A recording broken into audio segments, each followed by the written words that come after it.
If I can get everybody's attention, we'll get started. We'll go back into session with the Wildlife Committee. And I'm going to call on Chuck Yost again.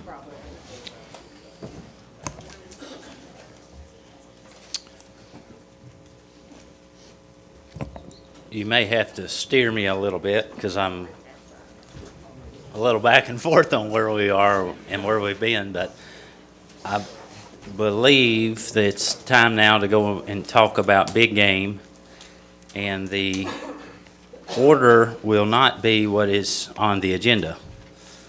The order will begin with James Kelly, the Deer Program Leader. If he'll please join me. And just as a matter of clarification, earlier when he came to the podium, we thought we were beginning the big game proc, so it wasn't that we were being presumptuous or anything. It's just that's where we thought we were. So with that, I'll pass it on to James. Thank you, Chuck. Thank you, commissioners. As I was starting to say previously, I'm going to share a little bit about our agency recommendation regarding the definition of an antler deer. There's one on a charger right there. Oh, you're fine. Our current definition of an antler deer is male or female deer with antler protruding above the hairline. The agency recommendation is to change that definition to male or female deer with antlers that are a minimum of 3 inches in length. So hereafter I'll refer to that definition as the 3-inch definition and the current definition as the hairline definition. Excuse me. So a little bit of background about this definition change. It was changed prior to the 2016 season. The couple of reasons that were, as I understand it, the reason it was changed was referring to deer that did in fact have antlers, as antlerless was confusing for some, and specifically referring to bucks with greater than 0 but less than 3 inches of antler as antlers was confusing. And the second reason for changing it was to increase protection of young bucks, and this was the primary reason that was cited for this change. And so we have a couple years worth of data now to look at impacts associated with that change, and I'll share some of that data now. Firstly, we have this graphic showing the percentage of buck harvests with less than 3 inches of antler, shown by season, and shown in green is the time period under the 3-inch definition, and shown in brown are years under the hairline definition. The bars there, let's see if I remember how to work this. The bars there around each season, those are 95% confidence intervals, but for the sake of discussion, we'll just call those the margin of error. Years where, when you're looking at across years or among years here, where the margin of error is overlapping from one season to another, we're not confident that there's any real difference there, statistically speaking. So if you look at the year 2007, this is the only year that was statistically significantly higher than any other year. There's no overlapping confidence interval there or margin of error. And we think that's related to the EHD outbreak, the statewide EHD outbreak that's been discussed here a couple times already today, that happened in 2007. We don't really know the mechanism about why that would happen, but given that that was a major abnormality that year in the EHD outbreak, and to see this abnormality in the data, we think they're somehow related. And you can see on all other years here in green, there's all the confidence intervals are overlapping, so really no difference among any of those years. And then we can go look at the first year post-implementation, and the objective here would be to bring this this metric down. So we did see in 2016, the first year post-implementation, you did see a decline or a reduction there. However, it's not statistically significant because it's still overlapping the two prior years. However, it does show a little bit of a decline there. But then the next year, it jumped back up again this past season. And I will acknowledge again that we did have an EHD outbreak in the eastern portion of the state, particularly the northeastern portion of the state this year. So it's hard to say where that would show up if we didn't have that EHD outbreak this year, so it kind of confounds that result. But regardless, we did see a slight reduction in 2016, but it jumped back up in 2017. The mean percentage of years in brown or post-implementation or under the hairline definition is 7.5%, and then the mean under the 3-inch rule is 9.4%. So it was, on average, a reduction in that percentage. So arguably, there was some ground gained there towards the objective of increasing that protection. So that's kind of a direct evaluation of the objective, and I'm having trouble advancing here. There we go. The other thing to look at is our reported harvest, particularly when we changed to the hairline definition. There was a concern that's shared by some that the antlerless harvest would decline because confidence would go down. The ability to confidently ID a deer as antlerless would go down under the hairline definition. Hesitancy would go up, and then antlerless harvest, which is primarily does, would go down. That was a concern that was shared. So here I show some of the data to take a look at that. Again, in green, that's green years would be under the 3-inch definition, those in the reddish brown under the hairline definition. As you can see, buck and doe harvest are both on the decline. However, doe harvest seems to be decreasing disproportionately. The buck harvest is down 5% from last year and down 9% from 2 years ago, whereas the doe harvest is down 12% from last year and down 19% from 2 years ago. So again, it seems to be disproportionately, the decline is disproportionate to doe harvest.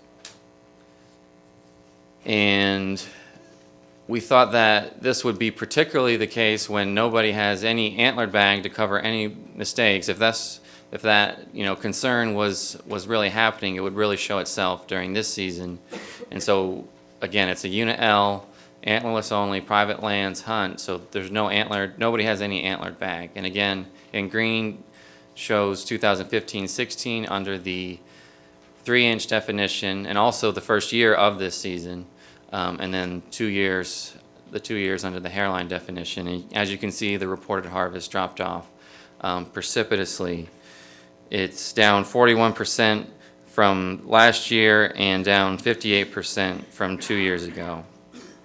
So it does seem that that impact is happening on the antlerless harvest. So in conclusion, arguably there has been an increase in protection of young bucks. What our data shows now is around 2%. However, we did see substantial unintended consequences on doe harvest. And also the sentiment from the public appears to be against the current hairline definition. Out of the 445 people who submitted public comment, 51 voiced preference for returning to the 3-inch rule. However, this is not a scientifically valid survey, and we didn't ask explicitly about this particular thing, but that does seem to be the sentiment. It's also the sentiment that we're hearing from wildlife officers in the field. So, therefore, the agency recommendation is to return to the previous definition, or the 3-inch definition of male or female deer with antlers that are a minimum of 3 inches in length. And with that, I'll give it back to you, Chairman Holbert, for any questions. Thank you, James. While we're on deer, I'm going to go ahead and take questions on deer. I have a deer question. Commissioner Woodson. Thank you, Mr. Chairman. What year did did the agency start tracking antlerless bucks by that definition? One of my colleagues who's not on the committee was interested in the answer to that question. We've tracked it every year, antlerless, but the definition of what an antlerless buck is changed, in 2016. So we've always tracked antlerless, antlered versus antlerless. And preceding 2016, can you give us a history lesson on the definition changes, if any? I'm familiar with 16, but I wasn't here. So prior to 2016, it would be what we're recommending to go. Right. You're asking for antlerless How long deer. it was the definition that you're asking to go Oh, back? that was- Like, what's the basic history of the antlerless? I think it's always been the 3-inch definition since the beginning of deer hunting in Tennessee. Am I wrong? It used to be the parallel 100 years ago.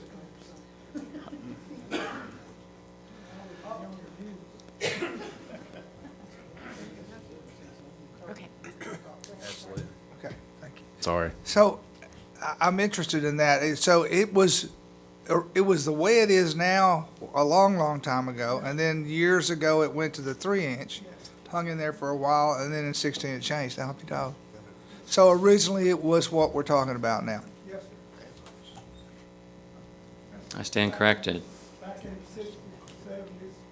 Hold on. Sorry. Any other body on the Wildlife Committee?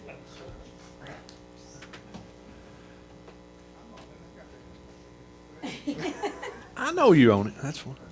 Commissioner Boggs was asking me, and I wasn't listening. So Feelings there about, I know it. I'm okay now. I'm glad. You got any more questions? No, sir. Oh, me. Yes. Commissioner Woodson, you got any more deer questions? All right. Okay, James. That's it. All right, next I'll introduce. I don't know who I'm introducing. Take it away, Chuck.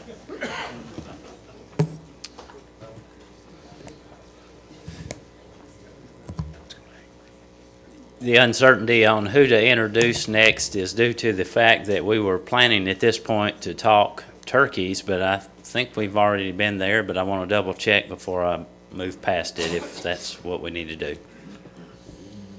We've seen the presentation.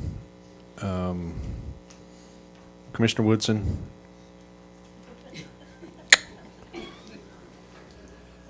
Has anybody got any turkey questions? I am going to offer questions, so for that. One question I have, Chuck, if I can ask it. I know during the WMA we did away with the birds that don't have beards. What is the agency's position on fall season as far as the bearded birds are concerned? Well, we haven't had that discussion to formulate a position, but Joyce Sweeney can share a little bit of response to that, so I'll give her that opportunity. Joy, you're getting a lot of mic time today. Thank you, Chairman. Thank you, Chuck. There's two concerns that come to mind when talking about doing a male-only harvest in the fall. We did we contracted with the University of Tennessee in 2015 to do a survey of turkey hunters to find out what they thought about regulation changes, just so we would be prepared for days like today. And we did ask them that question, how they felt about changing fall hunting to be to not have a hen harvest, to have however you put it. And so the majority, the vast majority of hunters were not in favor of it. And so the concern is it will negatively impact hunter satisfaction. And that's mostly because I think in the fall, hunters that hunt turkeys are meat hunters. And there's not a lot of, there's not the mating ritual that's going on that allows folks to target those male birds. So it's a different hunting mechanism in the fall. The other concern is the 700 birds that were harvested during last year, and really in years past, the harvest breakdown by sex is 60% hen and 40% male on average. So it will have an impact there pretty significantly. Okay, thank you, Joy. Mr. Woodson. Yeah, I just wanted to ask a question. Did the question contemplate if there was a change, or was it just, would you prefer this to, I guess, maybe let's ask it this way. How is the question worded? Because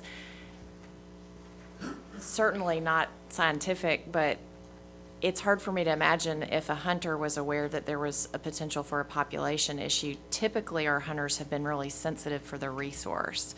So how is that question worded exactly? I think there was a series of questions, and I think before those questions were posed, it was given in the hypothetical context that a reduction in harvest was needed due to a concern about the turkey population. And so they were given a series of what if we changed it this way, or what if we changed it that way, and that particular just doing male birds only was very unpopular. I would love to see that data. I'd be happy to If you could share it in total, that would be fantastic. Okay, would you like that However. as a presentation or in No, between you can just meetings? email it to us. Okay. That'd be awesome. Sure. Thank you. Okay. Yeah, Commissioner I'd like to follow up on what Commissioner Woodson is. It seems to me that with the graphs we've seen, we're spending over $1 million to do a study, concerns with the population.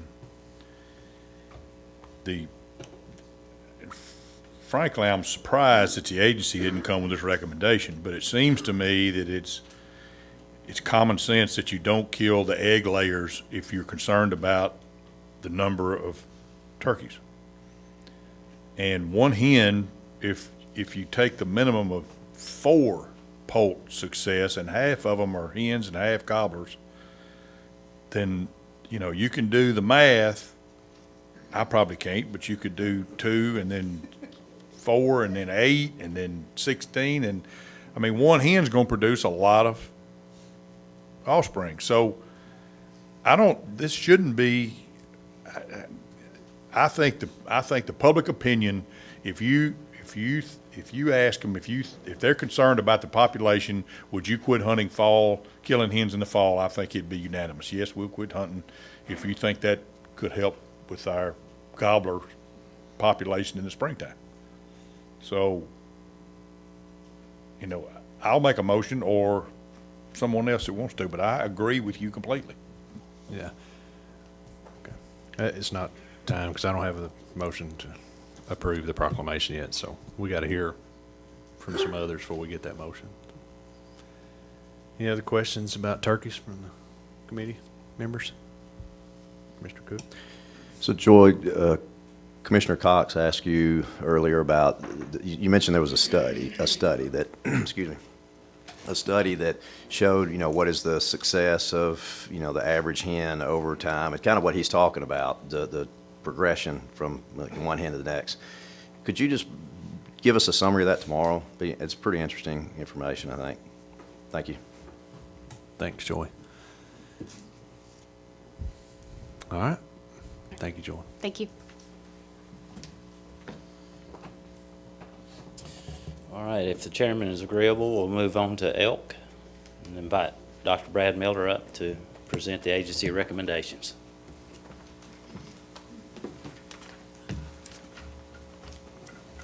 Thank you, Chuck. Good afternoon, Commissioner. So I'm going to present 5 elk recommendations. It's the same 5 that I presented last month. So to begin with, I just want to make sure we're all on the same page with regards to terminology. The dark gray area is our elk restoration zone. That's a 670,000 acre zone where when we reintroduced elk, we said that's where we wanted our elk. Within that zone, we have North Cumberland Wildlife Management Area that's in the darker green, and then the orange areas are our elk hunt zones, which occur on public property. So all of that occurs within the 5 counties of Scott, Claiborne, Campbell, Morgan, and Anderson. So I call those the restoration counties. And then beyond that, outside of those 5 counties, in the light green, are our non-restoration counties. So specifically, we have 7 elk hunt zones currently on North Cumberland Wildlife Management Area. So our first recommendation is we have a change in the way we have administered the conservation permit. It's gone to a raffle this year and gone away from an auction tag. We recommend making that a very attractive hunt, a hunt that would occur in Elk Hunt Zone 1, which is a very good, very successful zone.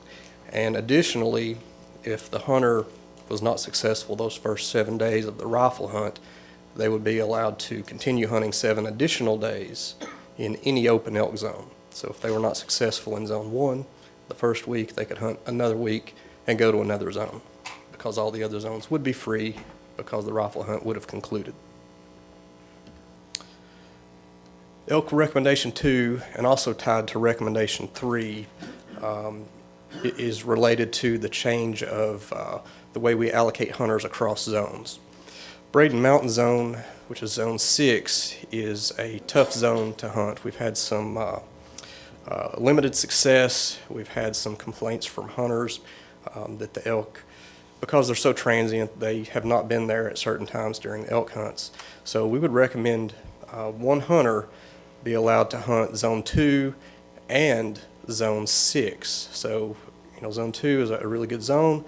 If they found a good elk in Zone 6, they could also hunt 6, but we would essentially be combining those 2 zones to increase potential success. So as a result, we wouldn't want to lose opportunity, so we would propose in recommendation number 3 dividing Tackett Creek, which is Elk Zone 7, into 2 zones, 7 north and 7 south. So that would hold 2 hunters rather than the single hunter it has held traditionally. It's a large zone, 42,000 acres, and we have elk distributed across the zone. Recommendation 4, right now, when you apply for an elk hunt, you do not choose your zone at the time of application. You just say, I want to put in for the rifle hunt or whatever. And we do a cumbersome process where we ask the hunters, what their preference would be for their zone. We take those and we do a random drawing at a later date. It has minimized scouting time. Hunters are assigned to zones that they may not be familiar with. Going to this process where folks can choose their hunt zone at the time of application allows hunters to select a zone that they may be familiar with, may deer hunt in, and it overall just improves the process. And our final recommendation is the incidental take of elk recommendation. So as I mentioned before, we have 5 restoration counties. Well, this would be the take of elk outside of those 5 counties. So again, that would be allowing the harvest outside of Anderson, Campbell, Claiborne, Morgan, and Scott counties. Legal deer hunters could take 1 elk per season. We would still require a mandatory physical check-in where myself or another employee would go see the elk and write that person a possession tag so that they could go to a taxidermist or processor. And that's all I have. Be glad to take any questions if there are any. Thank you, Brad. Any questions on Elk? Commissioner Gardner? Yeah, I have one concerning the designating your zone at the time of application. Does that mean that, in effect, you have several small drawings and you draw by zone at that point? Right, so we would, and maybe I should let Sonia, well,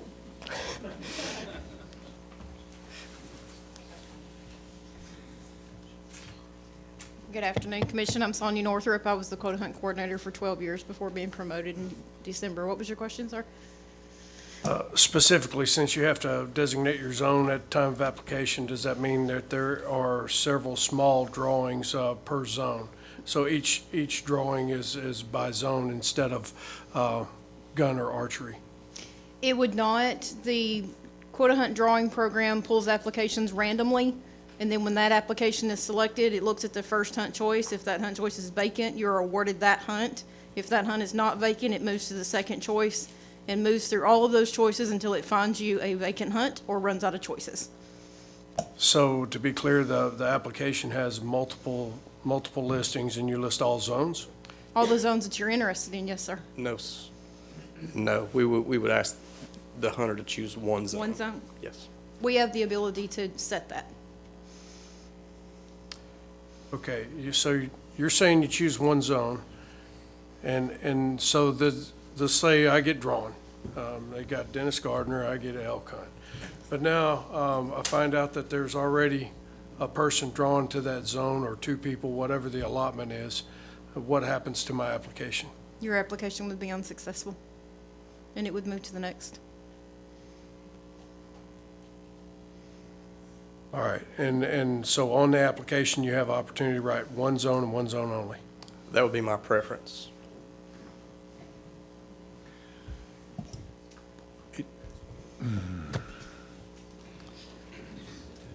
Commissioner Cox? I had another question, but that's not the way other quotas are drawn.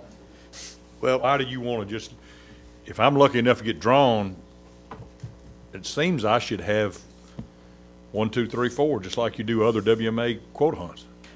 we can go in that direction where a hunter would rank their choices 1 through 7 for gun, and then if they're putting in for archery, it would just take up a lot of space on the application form, and we could go that route. But I would, again, in my vision, it would be, as Commissioner Garner said, where you would draw for Zone 7, and you would take everybody that had Zone 7 as their first choice, or as their choice, and whatever name you pulled out of that Zone 7 pot, that would be the lucky hunter.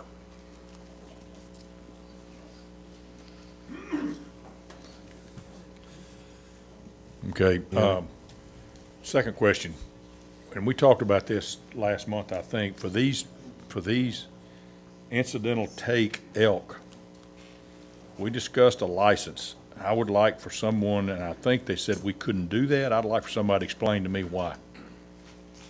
Because all we're doing is opening elk season outside of the restoration zone, so why can't we have a license to do that? All right, Whoever. I'm gonna ask our legal staff, Ms. Tracy Boyers, to come up. Commissioner Cox, you have the authority to create a license by rule, but you only have the authority to create the licenses that have been designated by the legislature. So you can't create a license that is species specific that way, because you have hunting, fishing, trapping. So anything that is created would have to be supplemental. And that is also set in statute. So it couldn't really be a quota permit. Okay, so the 09 is a supplemental license. It's a weapon. So, but it's a weapon. It's a supplemental permit Okay. to a license. So that is a weapon type that So goes we don't with- have any way, for somebody to have to buy a license to kill an elk. If you want to create a season, and you have a hunting season, and you want to create some kind of a quota hunt in that area, you could do that. But landowners there already have the ability to kill elk without a license if they are destroying property. We're talking by about statute. incidental take by deer hunters. Right, We're not talking about landowners. but I'm telling you, landowners in that I area get that. already can take them. I understand that, but we're not talking about that. Right now, we're talking about incidental take by deer hunters. And by If one walks definition- by and they Right, shoot him. Right, by definition, incidental means in addition. So they've already got everything they need to hunt deer. Now, if you want to create some kind of supplemental permit, we can look into it, but there's no authority in the law to create a species-specific permit like that. Okay. Commissioner Cook? Commissioner Cox, you know, as the last few times we've talked about this, I've been all for some type of whatever fee, permit, license, whatever it is. But further discussion with Tracy and other staff, there's really, at this moment, it doesn't seem like there's going to be that much opportunity. By the time you take out the landowners who now have the ability to shoot an elk, then the sportsman's license and the lifetime license, I'm afraid it'd be a bit disingenuous to ask somebody to pay for a permit on something we just don't think there's going to be much of an opportunity. So I'd hate to, you know, I was all for having a permit, but I just don't think there's really going to be enough there to justify having somebody pay for it. But time will tell. Okay. Director Carter? You have something? This might mention that, you know, this is the first year we're selling elk raffle tickets. We used to have an auction that was done for several years. This year it was switched from an auction to a raffle. It's being sold by the Tennessee Wildlife Resources Foundation on their website and through their internet. We're also selling it through license agents. I don't have an exact number for you yet, but the indications are that they're selling pretty well. And that, of course, will take the place of the auction, and that money would go toward the elk restoration. Thank you, Director Carter. Any more questions on elk? Thank you, Mr. Chairman. This is back to the draw question, just a clarifying question on what we're voting on today. Is the process for the draw something that's within this proclamation, or is that something that you all will be deciding administratively? I don't believe that is, and maybe Tracy could jump in, I don't think that is in code or the proc anywhere. That's my understanding too. So I would just say that was an important conversation that was happening related to the draw. To have some, so I would love to understand your vision more. It's inconsistent with how we do other quota hunts, and it doesn't quite make sense to me in terms of what a hunter would want. And so it's not in this proclamation, so we don't need to act on it, but I would love to understand that better, but I think I might respectfully ask that y'all reconsider it to be consistent with how we think of those kinds of opportunities. And again, it's just a question and a request. It's not anything else. Sure, I'd be glad to reply now.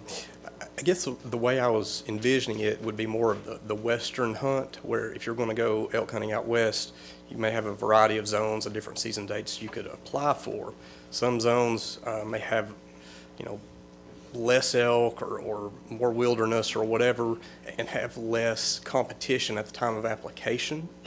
So, for example, if somebody understood that Zone 7, be it north or south, was a rugged, remote area with limited access, there might be less interest, and you may have a better chance of actually getting drawn by throwing your eggs in that basket. Now, I'm not opposed to doing preferences, and a person could still potentially list Zone 7 as their first choice. But if it was me, my preference would be that we allow folks just to choose a zone and draw from that pot, and whoever's drawn out of that pot would be awarded the permit.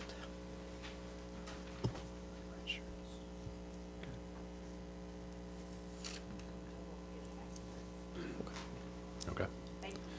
Okay. Any more questions about elk? The commission. Thanks, Brad. Hold on just a second. He opened his. I had another click. I got Commissioner Cox first. To clarify it for me, Tracy, you said something about a permit, an incidental permit. Could we have an incidental permit available on the elk draw that somebody could buy?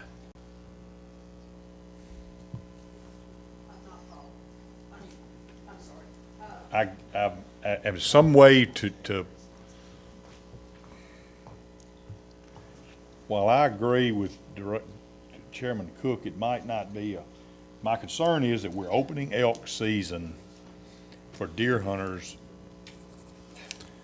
and we're not requiring them to do anything, to buy a license or anything. What are we gonna do, I guess, by the time we have a huntable population outside the elk zone, if that ever happens, we'll get legislation passed to have a license. No, if you get a huntable population, you can set a season. But right now, they have to have a hunting license and the supplemental that goes with the weapon they're using.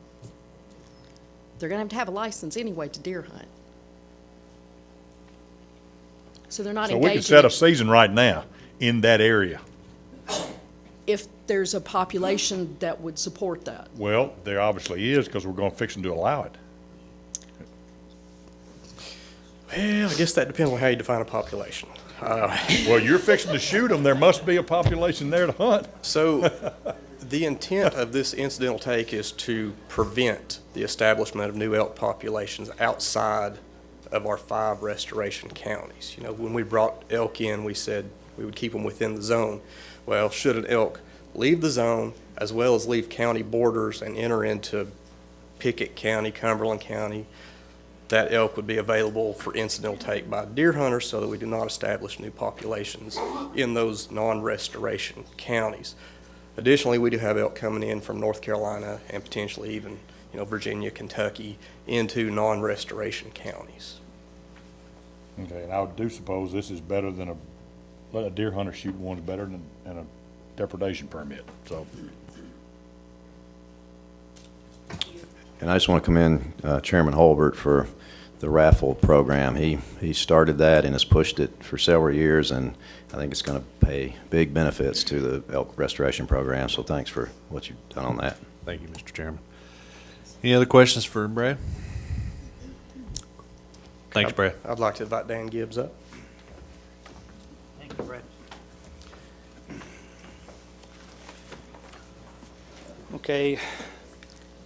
Thank you, Commission. So since I knew you guys were going to get some mic time with Joy, so I gave her some of mine, so I'm going to be short and sweet here. So a real quick review from what we talked about last month. A couple recommendations for Bear.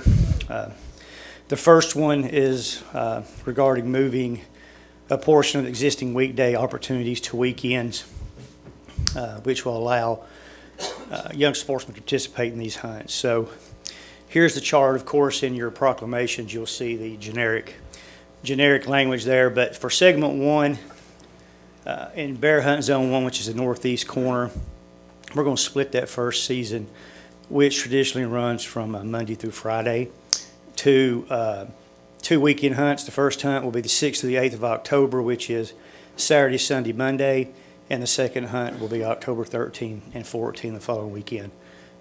Zone 2, a little bit different request from the hunters up there. They have a 7-day hunt, which includes a weekend, but they asked us to consider moving that hunt a little bit later and putting the weekend days at the front of the hunt rather than at the end. So that's what this change of October 6 through 12 reflects.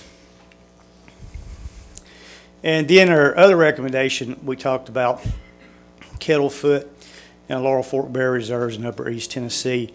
And we spent some time talking about the amount of private land that is included within these reserves. And once again, the white represents private and the green represents public land. And you can see how the private land is interspersed within the forest. So we had a lot of nuisance issues up there, crop depredation. So and without going in a lot of detail, you know, we're working on a population estimate, and we plan to have some more detailed changes when we get that done and come back to you in 2 years. But for the time being, we're just kind of building a bridge here to give those folks some relief and get us by. So what the recommendation is to open the private property that's located within the proclaimed boundaries of Kettlefoot and War Fork Bear Reserves to a hunt. This hunt will be, this year it will be September 15 through 17. Excuse me. Next year it will be September 21 through 23.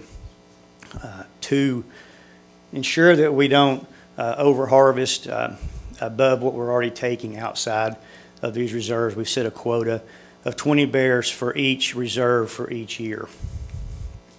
In addition, to keep us close to that number of 20 as we can, if we reach 75% of that quota at the end of day 1 or day 2, we'll go ahead and call that hunt as done for the season for whichever reserve that may happen in or both.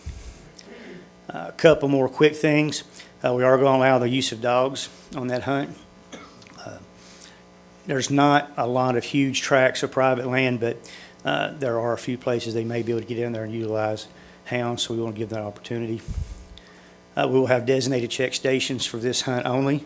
They'll be in the hunting guide, and people will have to come and to those stations to check those bears in. We will announce by the next day, 9 p.m., either by internet and a telephone 1-800 type number, what the status is of the hunt for the next day. And the bag limit will be 1 bear, either sex per person, and that does not count towards the statewide bag limit. With that, if you have any questions regarding bear, I'd be glad to take them.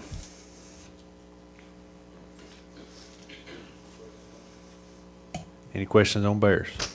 I know I'm not supposed to talk, but I'm going to anyway. Hey, easy now. Okay.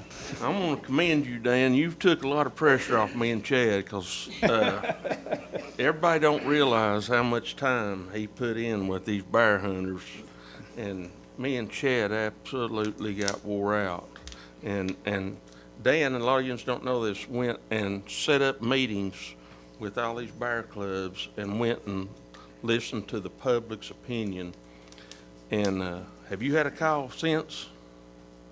Me either. Thank you. I appreciate that. One thing I did want to mention, I did get a call from a bear hunter yesterday, and just in case one of you get this call, they were asking about in holdings within the national forest within the bear reserve. So if you had somebody had a tract, say 15 acres, and it was completely surrounded by the national forest and it was inside the boundaries of the bear reserve, they would be allowed to hunt that piece of private property within the forest. So if you get that question, it would be open. Thanks, Dan. I knew Kent was just going to compliment, so I hate not to let him speak. But you have done an excellent job. I'm serious. You have done an excellent job up there. Any questions on bears? Okay, we'll get Chuck back up here. All right.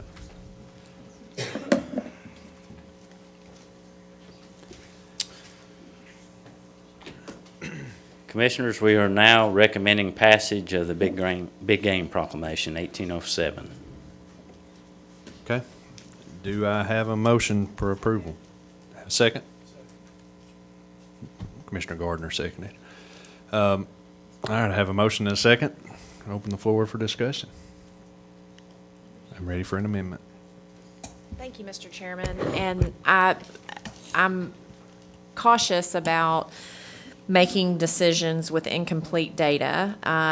I will say that given the constituent feedback that I have had, my own personal experience, and at least one example of an organization that I have a lot of confidence in when it comes to flock management issues and conservation, as well as sportsmen and their thoughts. The Tennessee chairman of the Wild Turkey Federation, Joe Schultz, sent this letter, and I see someone with WTF regalia on, so I don't know if this will ultimately come up from the folks who are here, but the recommendations that they asked us to consider are these. One, this is the recommendation from the Tennessee chairman. We believe Tennessee's wild turkey populations can be proactively protected and increased by adjusting the regulations. We recommend the following, not one of the following, the following. A later spring open date, a reduction to a 3-week-long season, a 2-bird limit. Only 1 bird can be harvested by each hunter the first week of the spring season, eliminating the fall season, introduction of a turkey harvest tagging tracking system.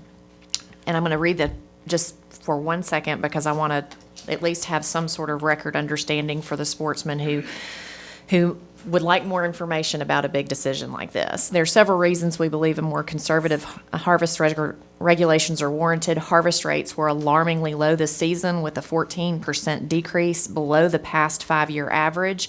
While this may be due in part to historically heavy spring rains and/or curtailing hunter effort and thus harvest, the gobbler tags were filled in the opening 2 days of the 2017 season. So there's just so much information that we don't have. I am reluctant to have such sweeping changes before our sportsmen have an opportunity to weigh in. And most importantly, also that our agency has a chance to understand through this study and we can be advised through the study.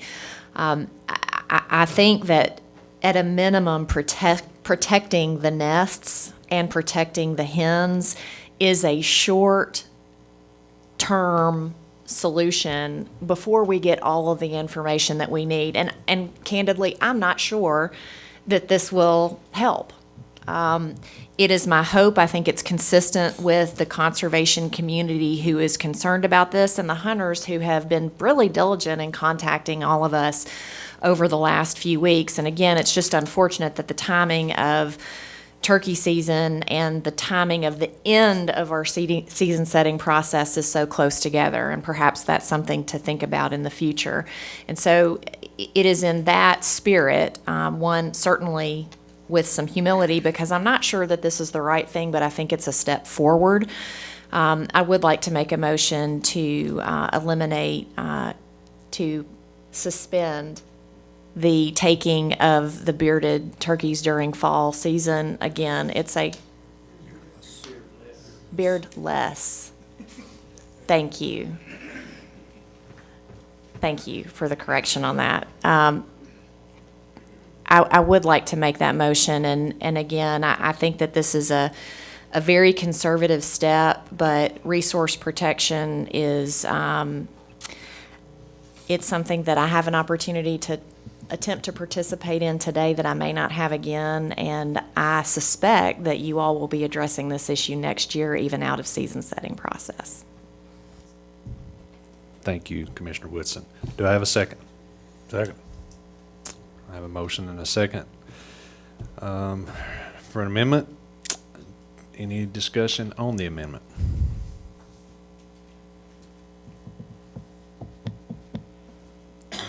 Any comment from the public? Okay. If you would state your name, even though I can read it. But Tim Agee, I'm with the Tennessee State Chapter of the National Wild Turkey Federation. And besides the recommendations that she said that we were supporting, first of all, I want to say sorry for the late notice on the letter, but we were trying to get our preliminary, the season-ending preliminary numbers. We were also wanting to give our biologists a chance to go over this. And they were in agreement with these recommendations. And if I could, just to give a little more information to the public, but one of the reasons we're wanting to have either a later season start or limiting the number of turkeys killed at the beginning of the season. We know that this past year, 20% of the turkeys taken for the whole entire season were taken opening weekend. Last year, out of that 32 to 34,000 turkeys that was killed, 25% of the turkeys were killed opening weekend, Saturday and Sunday. When you kill all these dominant birds like that, everybody thinks, well, one gobbler will breed several hens, and they will if he's a dominant bird. And we know now that when you take those dominant birds out of the population, a lot of hens are not going to breed. They're not going to breed to subordinate birds. Subordinate birds won't breed as many hens. So that's causing lower turkey numbers. There are several research papers that are quoted in this letter. Another thing that I would like to mention is the fact that surrounding states are also seeing reductions in productivity and subsequent reduction in harvest numbers, according to the Southeastern Wildlife Cooperative. There are several recent research projects that are investigating this. Because of concerns about long-term viability of turkey populations, we have either adjusted their harvest regulations or they're beginning discussions to do so. And our current system of reporting turkey harvest does not allow law enforcement officers the efficiency to catch violators. Our turkey reporting system is a joke. We talk to wildlife officers all over the state. They don't even try to enforce it because they can't. And we believe that TWRA should adopt a tagging tracking system. Each tag should be purchased individually, and additional tags can be purchased only after the previous tag is reported. This will reduce illegal harvest and allow TWRA to better track hunter metrics, and they'll also provide them an opportunity to make money from these tags. Turkey hunters will support purchase of these additional tags. Thank you, Mr. Agee. I think everybody should be required to have their name on their shirt, and that way I can remember him. That's great. Good afternoon. Thank you for allowing me to speak. My name is Mark Darnell. I'm from Macon County up in Lafayette, Tennessee. And Dr. Agee took a little bit of my thunder. I will tell you, I didn't really realize there could be a problem till 3 years ago when Dr. Agee killed his only bird of the year on my farm in Macon County. Only bird he killed, and he's a great hunter. I want to touch on two things briefly for you.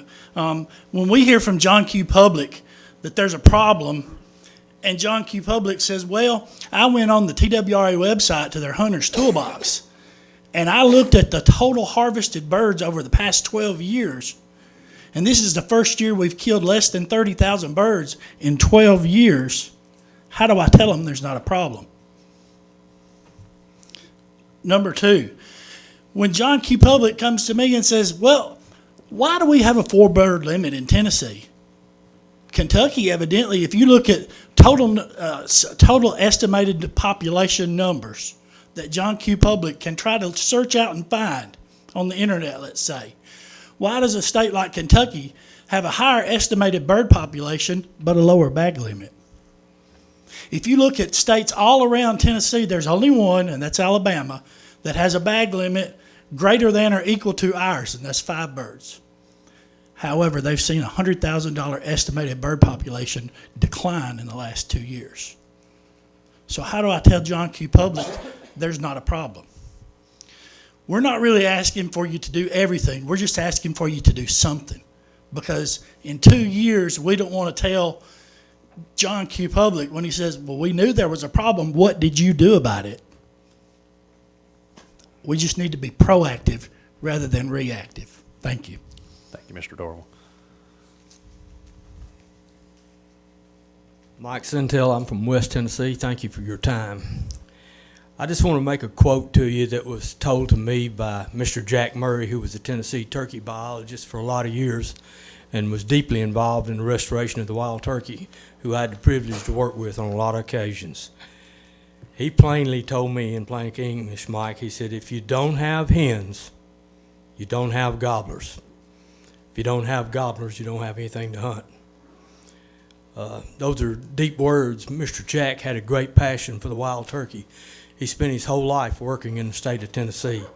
And I'm sure that today he would be under alarm. Him and I were good friends, and I respected his opinion and helped trap and move turkeys around for a lot of years with him. And I tell you that Mr. Jack would be concerned today with where we're at today because he would be worried about where we're going. And his ultimate goal in the state of Tennessee was never let it return to the turkey populations that we had it from about 1920 or 30 up to around 1970. And back in those days in the 70s, if you went turkey hunting and you heard a turkey gobble, you had a very successful day. Thank you for your time, gentlemen. Thank you, Mr. Sentell. My name's Keith Hickman. I live in Paris, Tennessee. And like my fellow colleagues, we remember those good old days. And I don't want to go back to those good old days. We serve on the state board together and have for many, many years. And the one thing that sets this season apart from my past 32 seasons of turkey hunting in Tennessee is not the lack of gobbling or my lack of contact with birds that I saw each day.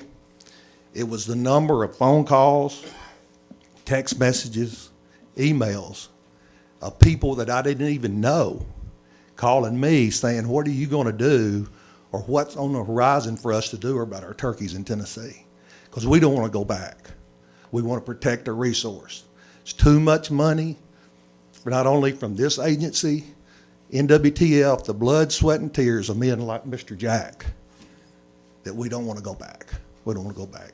Two suggestions that I'd also, just for suggestion, for your consideration. Follow Mississippi's lead and maybe no jakes for a year or two. They have a 6-inch beard minimum. And also, the state of Kentucky, through their tagging system, which it's a little different than ours, but you do telecheck your birds.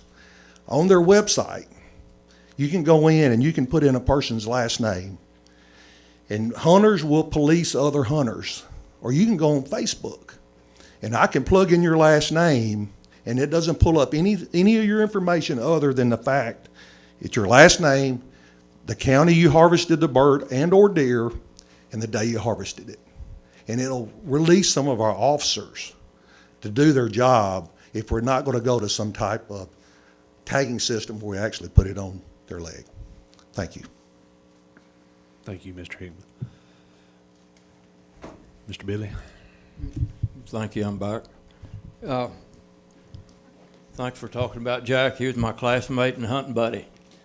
And we were on the campaign to restore the turkey for all our careers. It's my favorite hunting species. And I appreciate you taking a careful look at being careful about the hens, as Mr. Cox said. They're the ones that reproduce. So it's interesting that we're fretting over 28 to 35,000 turkeys when we only killed 13 in 1953.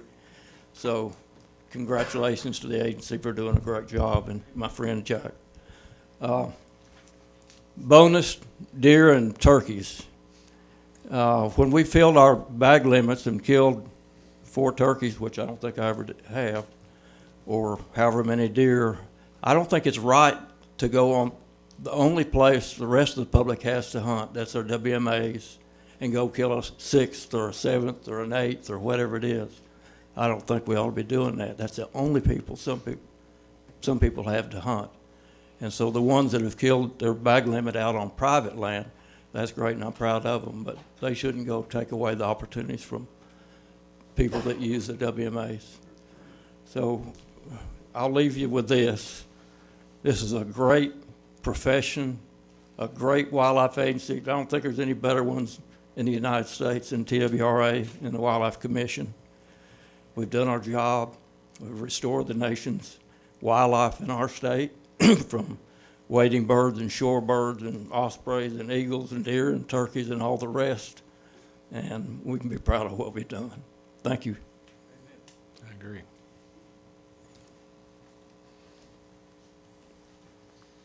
Afternoon, ladies and gentlemen of the Commission. My name is Steve Nifong, lifetime sportsman's license holder. Just participated in my 50th straight year of hunting in this wonderful state. I've got a master's, thanks to Billy and Dr. Byford, in wildlife and fisheries science from UT. Served for 38 years in the law enforcement division of this wonderful agency. I've got a lot of concern about our turkey population right now. I'm in contact with hunters all across the state. They know that we don't have what we have had in recent years. My opinion is that one of the big missing pieces of the data that we don't have in Tennessee is hunter effort. And my personal opinion is that we've had a great increase in the number of turkey hunters that I will call non-traditional, that are using fans, decoys, and a lot of other things, that achieving a lot of success that they would not have 10 years ago. But that's a discussion for another time. My personal opinion is that the high kills that we have seen in some recent years is largely because of an increased effort, and it doesn't really reflect the birds that are on the ground. And I think we saw it this year, and I think we're going to see it next year, and the next year, and the next year. We don't have the birds out there that we've had in recent times. I fully support the move to end the killing of any hens in the fall season. I greatly appreciate that amendment. I would ask that the commission also tomorrow really think about dropping our bag limit down to 2 birds. It's going to impact, from the agency figures, 12% of the hunters potentially. So it's not going to do a lot. But what it does is it shows the turkey hunters in this state that the commission is listening to their concerns and that you care about their concerns.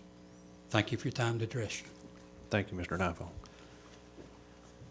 Any other public comments? Okay, if not. Can I just give you one more statistic to consider? Region 1. I can't do it. I would, but I can't. I got to stick to it. All right, I've got a amendment on the floor. A second, the amendment to Proclamation 1808 to suspend the fall turkey season on beardless turkeys. All committee members in favor say aye. All opposed, like sign. Motion carried. Any other amendments or discussion? Since they brought it up, and we haven't discussed it in a long time, and I won't be long-winded, they talked about the tagging system. If I'm not mistaken, right now, is there 24 hours to check it in? Is that right? Does anybody know? So by midnight? Midnight, according to Colonel Ryder. Okay. I don't have anything to amend right now, but we need to have that discussion. I mean, we really do, and for obvious reasons. Michael, could you give us a 2-minute update on where we are with the branch system? We've talked about this before, but there's some really great stuff that Michael's been working on. I think this will help with a lot of our problems with tagging big game. We're working on a new mobile app with Brant that will allow us to be able to have contact and harvest when we don't have cell service, to be able to obtain a unique harvest number with no cell service. When we obtain that, that will allow us the opportunity, if the commission so wishes, to be able to move into a electronic tagging system that we would be able to potentially tag before you drag concept. That's the technical ability. Our problem with the old tag system is it's just so expensive. That's the problem. But this e-tag before you drag is very cheap, and hopefully it will keep honest people honest.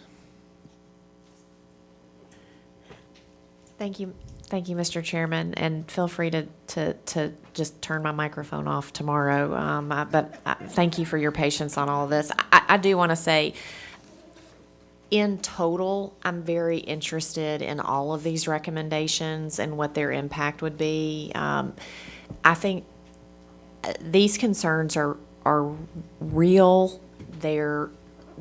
I hope that they will have a lot of attention by the commission. I know the agency is already concerned about this, but 2 years is a very long time if you have a really challenging moment in your population of the resource. I will not be here. I'll roll off next February, but it is my great desire that each of the recommendations that have been talked about today get a lot of time and attention once we have more data.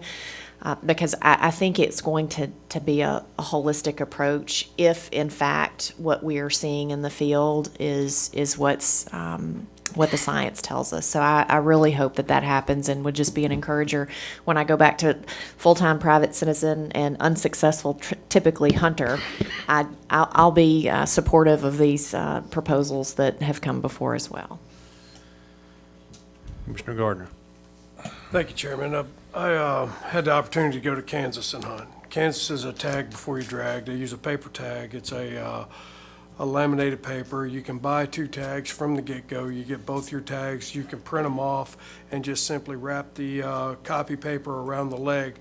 The one downside I saw to it is one benefit that Tennessee has with their app is these biologists get all kinds of data.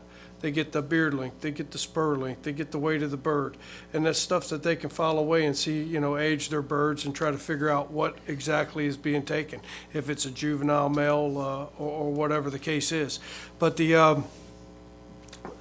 that's what Kansas is missing. They're not getting any of that. And they're using that tagging system, ensure that law enforcement has the opportunity to verify that you have it when they catch you walking out with your bird. You're supposed to tag it before first thing you do when you touch it, really. And that was effective for law enforcement wise, but they lost all that data. We gave 0 feedback back to their agency, and I was a little disappointed with that. But, I just say there's pros and cons to both approaches. One of them is very expensive. Some people don't have access to copiers. If you have to go get another tag before after you shoot a turkey, then where do you go and how convenient is it to get that tag? There's a lot of things to work through, and I know we're going to discuss this more, and thanks for your input. Mr. Cox. Just a point of order. Are we on the main proclamation now? Yes. All right, I'm going to back up to elk. What my concern is with the incidental take is not only the license, but what happens if I live on the border up there and I can plant me 20 acres of clover and I can attract those elk to come down on my land, I can incidentally fill my freezer 2 or 3 times. So it concerns me that we're just, and I understand what you don't want a population, but I can promise you're not going to have one when they start shooting them because they'll kill them all. So I'm really concerned about this just nonchalantly incidental take. Is there some way that we can be notified if there are elk in the area that are off, so we can kind of watch what's going on rather than somebody attracting the elk off and killing them? Or there's got to be some way to guard against some of that. Anybody? Brad or Tracy, or you want somebody? It's.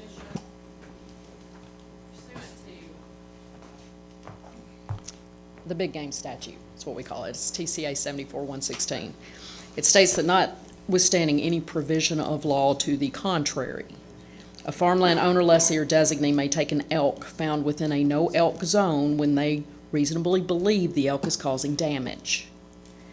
It says in here that they should contact the agency and give us an opportunity to relocate,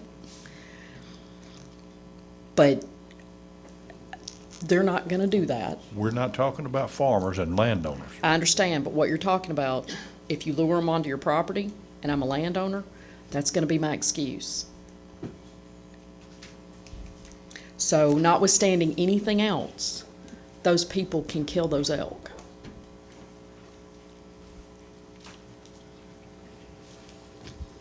Got a question? I do. Woodson? Okay. Just for clarification, what was just discussed isn't an incidental taking. And so, correct? Chuck? I want to make sure that I'm not getting confused on terms of art, and that is a different thing. That is not an incidental taking. Because I will confess, as a waterfowler, I'm expected to know the difference between a gray duck and a Susie at low light. Mm-hmm. And I'm confused for my elk hunting friends how one accidentally or incidentally takes an elk. And so will you define what that means? Because I will confess that I'm confused as well. I think I can help. I'll try. Because they're awfully big. They seem to be unique animals. Yeah, So there's talk this through with me. Yeah, it's not accidental. It's I'm a deer hunter and I'm deer hunting, and I happen to see an elk. Right? Incidental to my deer hunt.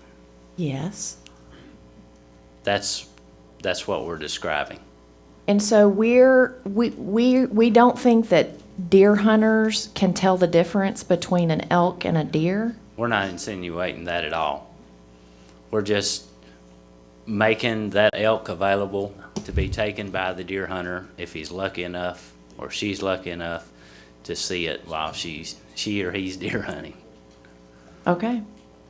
And we don't have any concerns about the population. We've been so careful with the permits. I guess maybe I'm not tracking, but we've been so careful with the herd management.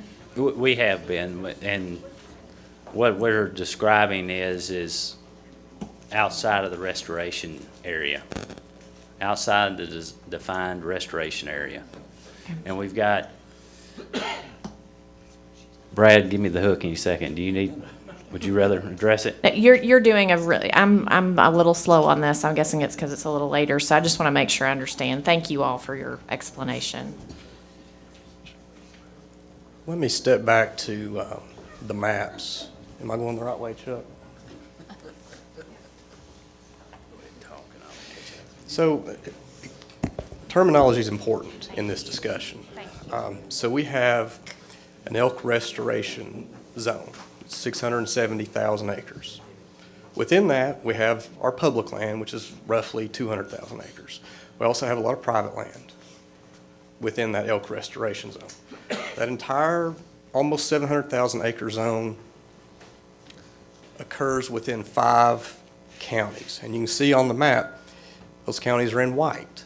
If an elk leaves the gray and enters the white, he could potentially be taken by a landowner in July if it causes any kind of damage. What we're proposing is if it leaves the gray and goes beyond the white and enters a green county, those are elk that we do not want in green counties because it's well outside of our restoration zone. We want hunters, when they're out deer hunting, to be able to reduce those elk numbers because, as I said earlier, we do not want to establish elk populations that would occur well outside of that gray restoration zone. Thank you for helping me understand. All right. Any other questions on elk or an amendment? This really bothers me. I mean, if the elk are causing damage on landowners, farmers, they can take it. I see absolutely no reason to put the deer hunters in those counties hunting elk if they're not causing a problem. And we've even put a limit on them. So all we're doing is opening season on our elk. So, I don't know if anybody else feels this way, but, it just really gives me heartburn.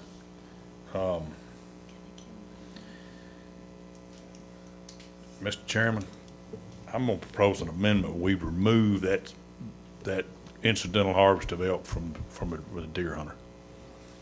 And if they wanna come back and add it next year with a little more justification, I won't be here.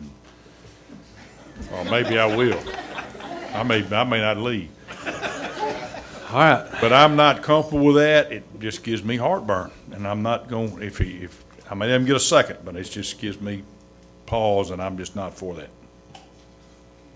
Do I hear a second? I will second his motion because I think we should. Okay. I have an amendment to remove the incidental harvest of elk from Proclamation 1807. Any discussion on that amendment from committee members? Director Carter. Thank you, Mr. Chairman. I hope I don't make this any more confusing, but essentially, tell me, Brad or Chuck, when I stray here, but when you get into the green areas, those elk are no longer protected. They are wildlife and they have protection, but under the code that Tracy was talking about a while ago, they're subject to take. And we look at those animals in the green area as problem animals, because those are the ones that we have the damage occurring, whatever it happens to be. We made an agreement when we brought elk into Tennessee that we would keep them within a certain zone. And when they get out of that zone, we insinuated at least that we would take care of that and not let those elk establish in those areas that we made the agreement that they wouldn't be in. So when you get into the green area, we were proposing that it made more sense to allow a hunter to take one incidental to their regular hunting time while they're out there hunting deer. If one of those problem elk happens to be in the area they're hunting, they could take it as opposed to having to let a landowner kill it or it become a problem elk. So that was the thinking behind that. It was to remove problem elk from areas that they're not supposed to be in. Okay. I want to amend my motion. Make sure I heard you correctly. Years ago, the agency made an agreement with our agriculture partners. Sure.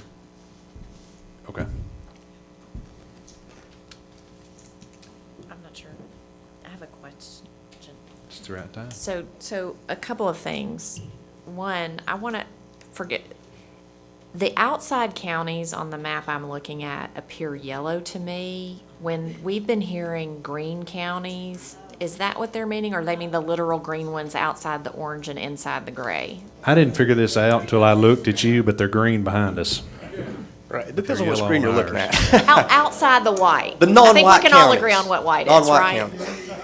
Outside the white. That's thing one. Got it. Got it. Got it. And then secondly, and I will just say, just as a reminder, I know that Chairman Cook has diligently, and both he and Chairman Holbert have talked about the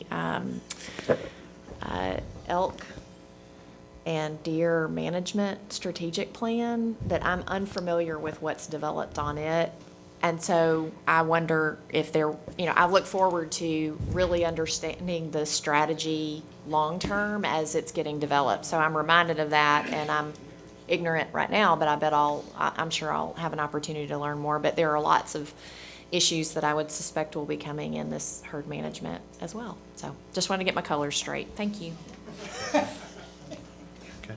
Quick question for our attorney. There's not a way between now and September, October to allow the commission to establish an elk license.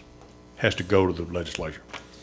The change in my amendment is that this be removed until such time as that we can establish an elk license or an elk supplemental permit to allow deer hunters to buy them to kill these elk, because all we're doing is opening the season and they should have to buy a license to do it. I get what Dr. Carter's saying. I understand what the agreement was.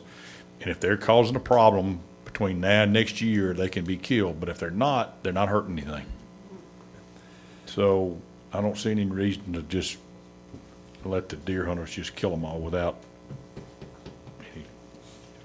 So that's my amendment. All right, I got an amendment in a second already, so.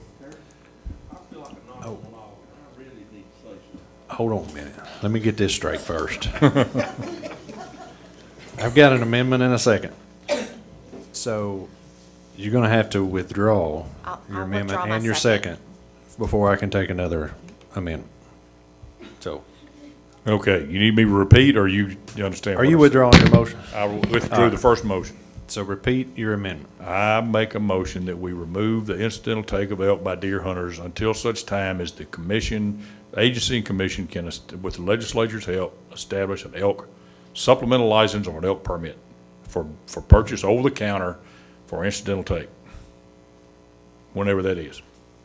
And as soon as we get it, then it can be in the proclamation. Do I have a second? I have a second. Any discussion before we vote on? Commissioner. So, Commissioner Cox, I think it's back to the same discussion we had a couple of days ago, I guess now, but I think we're in day 2, aren't we? But it's the same. I would recommend that we not do that now. Wait and see how this goes. See how many elk are incidentally taken, and then establish a license. Because as I mentioned, I don't think it's really fair to sell a license to a guy, gal, who we really probably aren't going to have enough elk out there to really genuinely think they're going to harvest it. By the time the landowners and the sportsman license and the lifetime license, you're not going to be that many elk anyway, I don't think. But while I would say It's an option. You don't have to buy a license if you don't want to. If you don't want to kill an elk, you don't have to buy one. That's Well- it's like the incidental take of any other game animal that we don't hunt right now. We're just going to let you shoot it, but you don't have to have a permit for it. I know we got sportsman license, now we've got all that, but, it might be we get legislation that the sportsman license doesn't cover an elk permit. Maybe everybody has to buy it. Well, I just think I think it's misleading. I just don't want to hunt the elk until we get they have to buy a license and keep up with it, how many elk runs we've got. I'm very protective of the elk. It just gives me heartburn. I respect your opinion. It may not pass. You're the chair, but I just had to get it out there, and I feel strongly about it. So, no offense, but. All right. I got a motion and a second, Commissioner. I know I ain't supposed to talk, but I got to. For what Director Carter said, and I respect what you're saying, and mainly we're looking at the small picture. In my area, the problems that we're having, these elk are coming over from North Carolina. They're eating people's gardens. They're tearing down their fences. The deer jump the fence. The elk go through the fences and everything.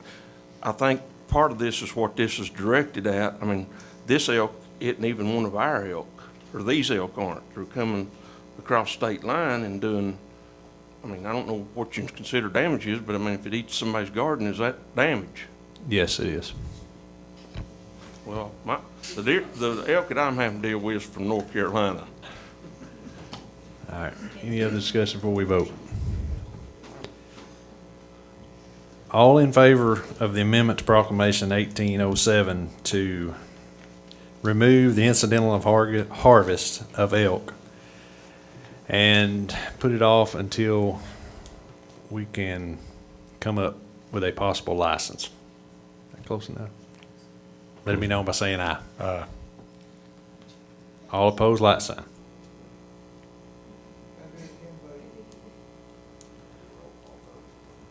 All right. The ayes have it. And we'll do it again. All in favor, let me know by saying aye. All opposed, like sign. Motion carried. All right. Any other amendments or discussion?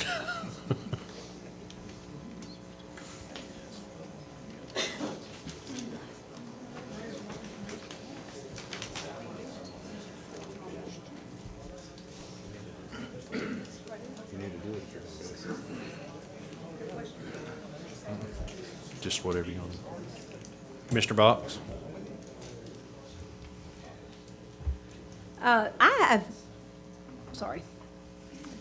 Several months ago, I've got some requests for an early archery season. There's a large group in our district that travel to Kentucky every year for an early archery hunt, like a velvet hunt. And several requests, they've been going for years and years. So I wanted to gather some information and some facts before I submitted it. So I called Kyle Sams. He's a deer program biologist in Kentucky, and talked to him. And he said that they started in 2000. They're a one-buck state. It's been very successful.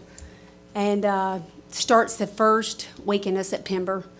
And been very successful. They've had a great turnout. It's had zero negative influence or any danger to the resource. And I've gathered more information here as far as processors being open in the state of Tennessee that time. And I'd like to make a amendment to the Proclamation 1807 as far as doing the early archery, antlered only, archery only, the last full weekend of August through the last day of August. Gives people a few days as far as they work on weekends, work during the week, for early archery season. Okay. Do I have a second? It'd be the last full weekend of August through the last day of August.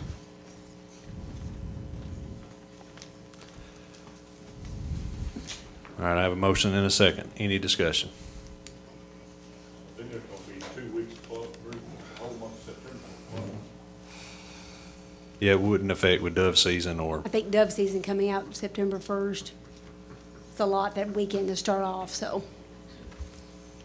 I think they'd prefer first weekend of September, but I think that's a busy weekend for us, so. Trying to do the last full weekend of August through the last date of August. For antlered only, archery only. 1 week. Yeah. Okay. Depending on Commissioner the Cox, years. it could be as small as 3 days some year and 4 days, you know, it Depending could. on the year. Yeah. In the overheard discussion, I thought it was September 15th was the date you talked about. Chuck, if I could ask a question. Do you see, I mean, I know you guys have talked about it, but do you see, is it any way this would have a negative impact on the deer herd if it was antlered only? I'm going to defer, if you don't mind, and invite James Kelly to speak on this topic, if that's okay. Yes, that's fine. James? We've vetted this, obviously, and there's a response, so I'll give him the opportunity to share those concerns. Okay.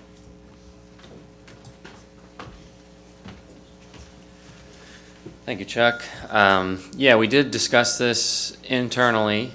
To answer your question directly, we don't think that there's a concern as far as the deer herd is concerned. There is a little bit of concern about the shedding chronology, just because we don't really have a good feel for the breeding chronology in Tennessee.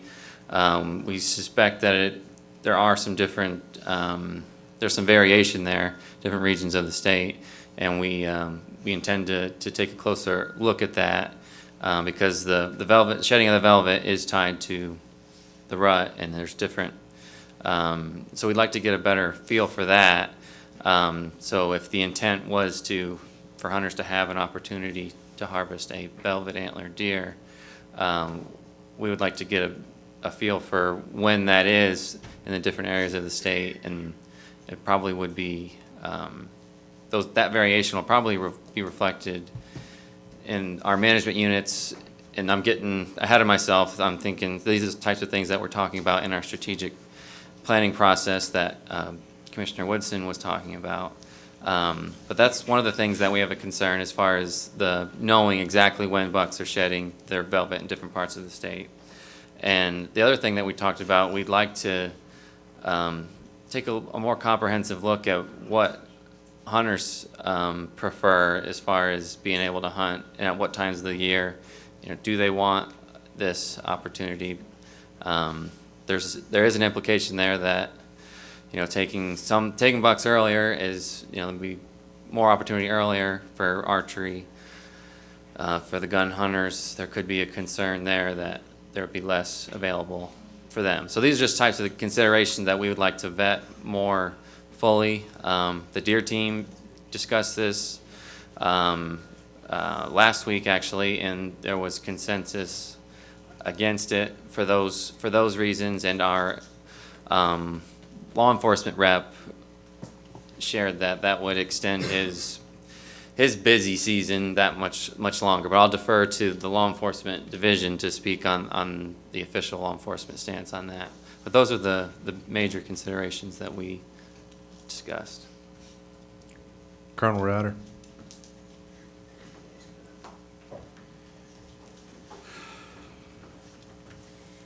Yes, sir. Some of the discussions about that leads in the work is overlaps with boating season, and there's really good potential in the evenings, late at night, that these things will pour into bean fields, the big deer. So it'll be extra additional work. And when they congregate in them bean fields at night in late August and early September, that's when they're gonna get there, in them bean fields. You talking about spotlighting? Or- Yeah, shooting them at night, during whenever that season is, wherever you recommended that season, those deer are gonna pile up in these bean fields and make it easy targets for folks to get them at night. But hey, it's work. We don't mind working. This is an archery season, isn't it? Yes. So the deer are already in bean fields, right? Yes, sir. Now, without this 3-day thing, okay. But now, you see what I'm getting at. They can harvest them with a gun in the evening and check them out as a boat. But that's our work to do if the season gets set. Well, I think in Kentucky, they started, it's the first Saturday of September, and ours opens September 23rd. But I know that's a busy weekend, so I was trying to back it up, make it less on you all as far as still being in velvet, still have antlered only, archery only for that last few days of August. Gotcha. Take the weight off y'all on that Labor Day weekend and dove season opening. All right. Any other questions? All right.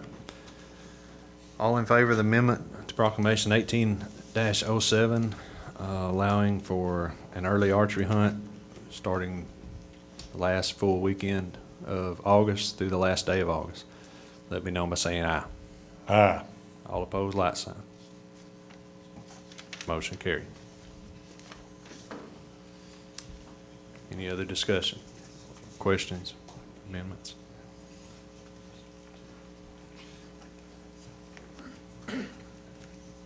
Any comments from the public?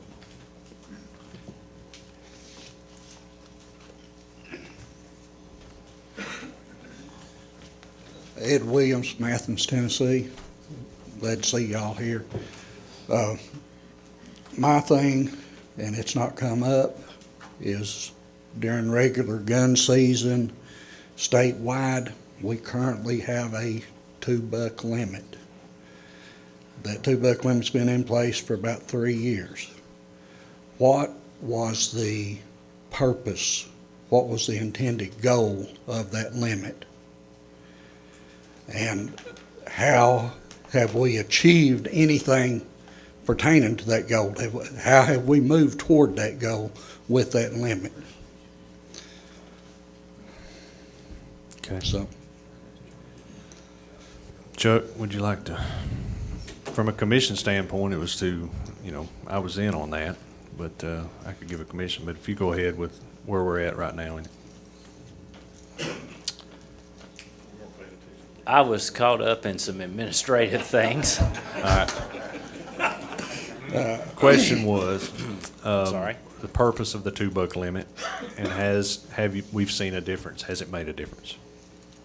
have we had a statistically significant change in the harvest or the age structure of the herd after 3 years of being on this limit? James, would you care to comment?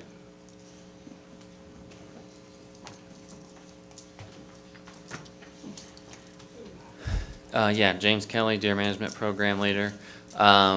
We haven't done a statistical test on that, but we have looked at the trends, and we did see in the, I don't have a slide, but I have a figure here, if you'll pardon me for a second.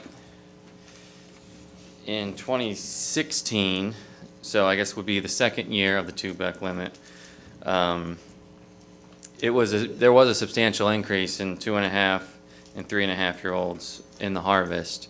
So it's hard to tease out what changed, because then the next year we changed the antlerless definition. So I think we're going to need a bit more time to fully evaluate what the impact of the changing from 3 to 2 was. Were those changes outside the margin of error?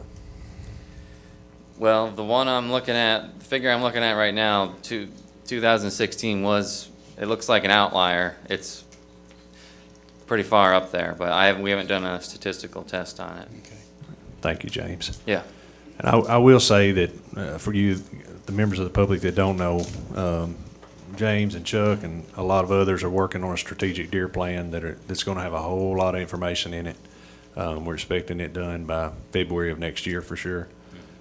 So I will say that that's going to have a lot of information. And they're really working hard on it. Thank y'all. Thank you.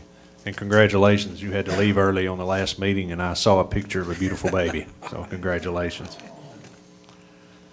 Any other comments?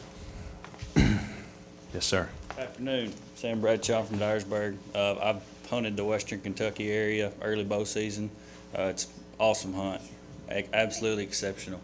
One thing I will mention, though, the first weekend of September season is very, very different between September 7th and September 1st. What I'd like to point out about that is just the difference of the animals you're hunting. Also in reference to turkey season as well. The first weekend of the season, they're all congregated. This is turkeys. The week later, they're not. The deer are the same way. Earlier, the end of August, that's a whole different animal than the first weekend of September. They're going to be in the same spot every afternoon. No questions asked until you mess with them. I've watched them I don't know how many times on the levees before in Dyer County. They're there. By the way, you cannot park on the road and glass with binoculars. It's illegal. But anyway, the days in the days that you chase these animals are more important than the bag limits or any other sort, just to the act of the animal you're hunting. They're different day by day, and especially early season. The deer in Kentucky, I pick which years I go to Kentucky just specifically when September falls on the calendar. This year it's the 1st. I'll be there. They will be dumb. They'll be in the same spot every day. So that's what I'd like to add to that.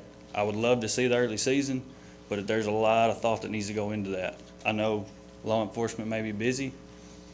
Maybe that's just the way it goes. So I'd just like to add that. Thank you. Thank you, Mr. Bradshaw. Any other comments, public? Mr. Chairman, have you got one? Just Chuck, we mentioned the strategic deer plan a couple times already, and I think, aren't we on schedule for July to have an update on that? Okay. We can accommodate that, yes, sir. One matter of housekeeping is I don't think I heard a bag limit for that early bow season. Maybe you specified it, but I don't recall it. Statewide as well as. Okay.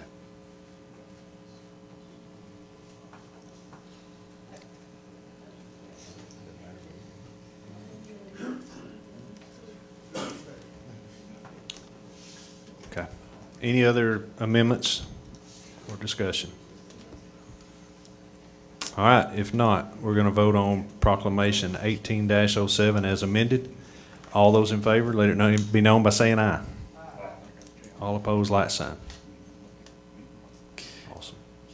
So with your permission, we will call on Joy Sweeney to present the hunting regulations for National Wildlife Refuges.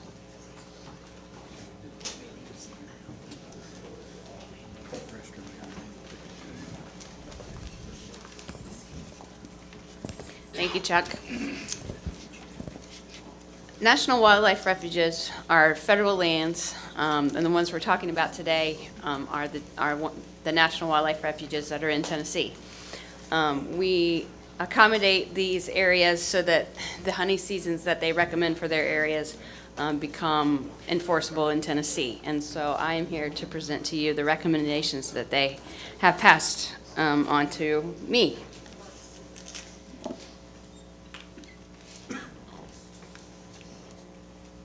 On Hatchie National Wildlife Refuge, they recommend liberalizations of their current seasons. For small game, they recommend opening it during the statewide archery, deer, and spring squirrel seasons on their area. For waterfowl, they recommend opening the season every day of the statewide season. Currently, it's only open certain days of the week. For spring turkey, currently they have a one bird bag limit. They recommend making that bag limit same as the statewide bag limit of 4. And for deer, they recommend adding a Hunts for Warrior gun hunt. It would be a one-day hunt with a quota of 10. For Chickasaw and Lower Hatchie National Wildlife Refuges, they also have liberalization recommendations. The first one is to open small game season after the first 4 weeks of deer gun season. Currently, it's closed during the whole gun season. And for spring squirrel, open it with the statewide season. And then for Sunk Lake Public Use Management Area, they would also recommend opening the spring squirrel season to be the same with the statewide season. And if you have any questions, I'd be happy to take them. All right. Any questions? Commissioner Gardner? Did they give any reason why they limited the hunt for warriors to a one-day hunt? I didn't have any discussion as to that effect. One person who might have would be Jim Hamilton. Do you mind if I ask him? Sure, sure. You know? Or did they specify what time frame the hunt would be in? Like, would it be in the rut, for instance? They have specific dates for it, and I can give those to you at a later, after the meeting. Okay, thank you. Sure. Any other questions? Director Carter? Just a comment, Mr. Chairman. Last week, we met with the Southeast Director of the U.S. Fish and Wildlife Service, the Refuge Director for the Service for the Southeast, and the new position they have that's called the Hunt Fish Chief. And the whole idea behind all three of those positions working together with us is that they want to open as much public ground as they can on national wildlife refuges. They want to make their regulations mesh as closely as they can to the state. And anyway, we talked about that going forward into the next go-round, and also how our people are already working together. Just wanted you to know those conversations are already taking place to try to mesh the regulations closer. Thank you, Director Carter. Any other questions? All right, do I have a motion? All right, got a motion. And a second? Second. All in, or any discussion?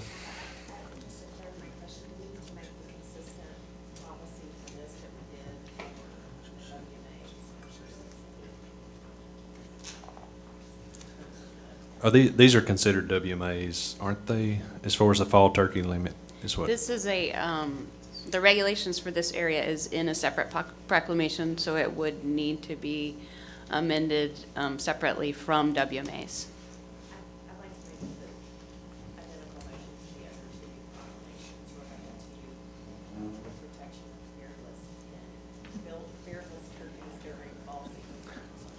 I'm gonna have that one memorized. Do I hear a second?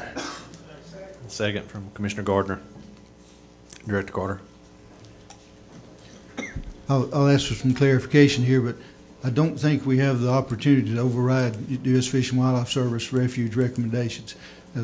We meshed them into ours for enforcement purposes, but for us to make that change, we'd have to go back to U.S. Fish and Wildlife Service and see if they would agree to that. Correct? That would be ideal. Just a clarifying question. If we've changed the bag limit for turkeys before, I would assume that was consistent across the state. How have we handled that in the past? So the NWRs in this proclamation that are open with the statewide season, if you change the statewide season to make it to where there's only male harvest in the fall, those areas, those NWRs in this proclamation that are same as statewide season would also have to go along with only male harvest during the fall. Does that make sense? And if it's stated in the proclamation that specifically say for Sunk Lake Public Use Management, they have a fall season that has a specific bag limit that's different from the statewide season, that one specific tailored bag limit would not be affected. I'm not sure I'm understanding, but it may be late. Mainly, I want it to be consistent. I understand that we typically are following the U.S. fisheries recommendations. But I also think that on season setting, it's usually about when people have access to things, and I didn't know that this would be something that they would have a problem with. But I didn't know if we normally change bag limits, how that would apply to them. I'm just wanting it to be consistent because I think sportsmen appreciate consistency when we can do it. So if that's an appropriate motion, I'd like to make it. I certainly don't want to get it squirreled up with U.S. fisheries, but it seems like there's a distinction here on this issue. So I defer to my chairman. Mr. Chairman, just a clarification. as Joey said, if it's open with statewide seasons, we're good. If they have a special recommendation within theirs that's different than statewide seasons, we'd have to go back to them to change it. I'm comfortable with going back to them, and then if they are uncomfortable with it, we could make an adjustment. Obviously, we're gonna follow their recommendation, but it's hard to imagine that they've got a problem with it. But I would defer to process, I don't. Okay. It's like a conversation, Jim, right? Jim Hamilton, have you got a comment? Thank you. Commissioner, the fall season on the Mississippi River Wildlife Refuges, Chickasaw, they don't have a fall turkey season. And they do have archery one on Tennessee National, and it's got no fall gun hunt, but they do allow harvesting a turkey with a bow. They don't have a gun hunt, but they will let a deer hunter with archery equipment shoot one. And I can contact Baron Crawford and see if that's okay for him to change it. The only problem is, a lot of times they've already got their regulations printed out. They've already gone to the print with them.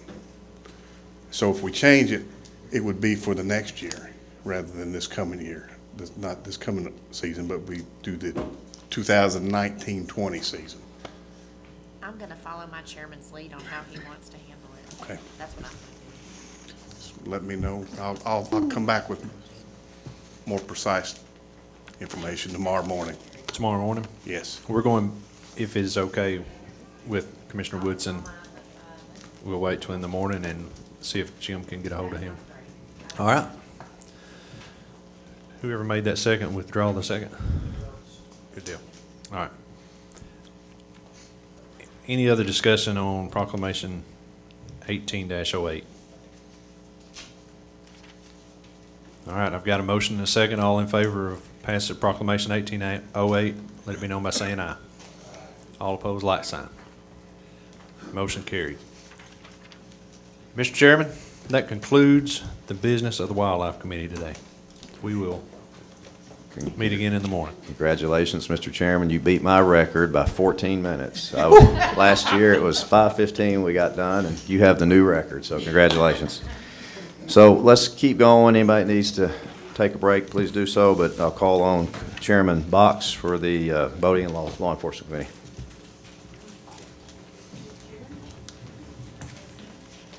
Call on Lieutenant Colonel Kate Taylor, please. Thank you, Chairman Box.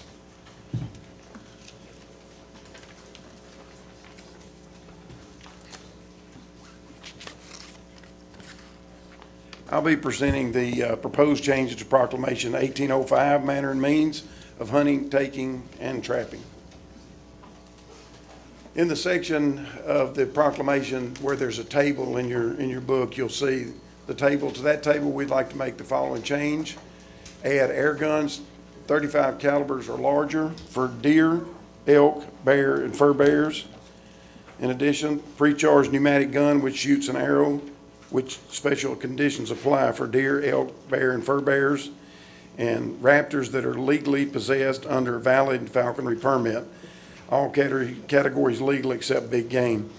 And that has been taken out of the old falconry proclamation and put into manner and means, and the falconry part was put into the current manner and means or the current proclamations over in wildlife. And the special conditions apply. Number 8 was must use a pre-charged pneumatic firing mechanism for the air gun, and number 9, persons possessing a permanent disabled license may use a pre-charged pneumatic gun which shoots an arrow during the archery, deer, bear, and elk season as an accommodation for their disability. A pre-charged pneumatic gun which shoots an arrow is legal for all hunters during use during modern gun season for deer, bear, elk, fur bears, and turkey.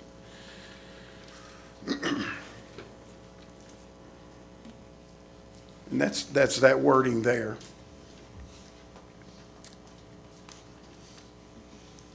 And under Section 2, prohibited acts, unmanned aerial vehicle or a drone cannot be used to hunt any wildlife, and this would go back to the definition of hunting described in 71-101, which we went over last month.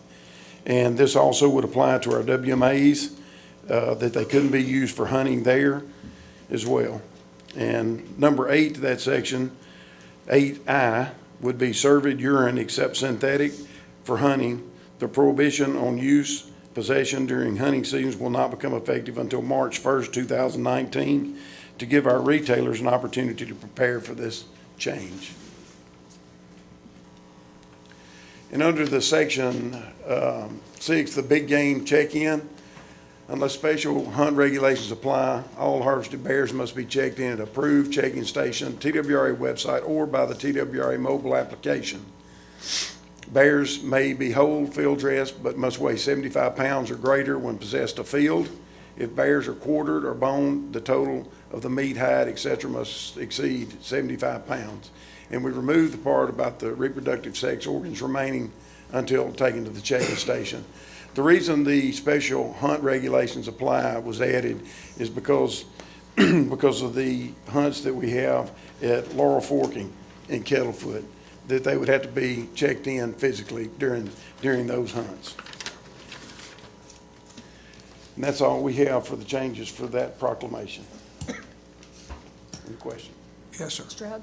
If I, please forgive my ignorance here, but you're talking about the drone hunting, right, Kate? For drones? Yeah. Yes, sir. So, I looked at the explanation, and is that definite enough? Like, for instance, if I'm hunting and I've got me a drone, and when it gets daylight, I look around and everything, and I spot something, then that afternoon I don't have the drone, but yet I go over there and hunt.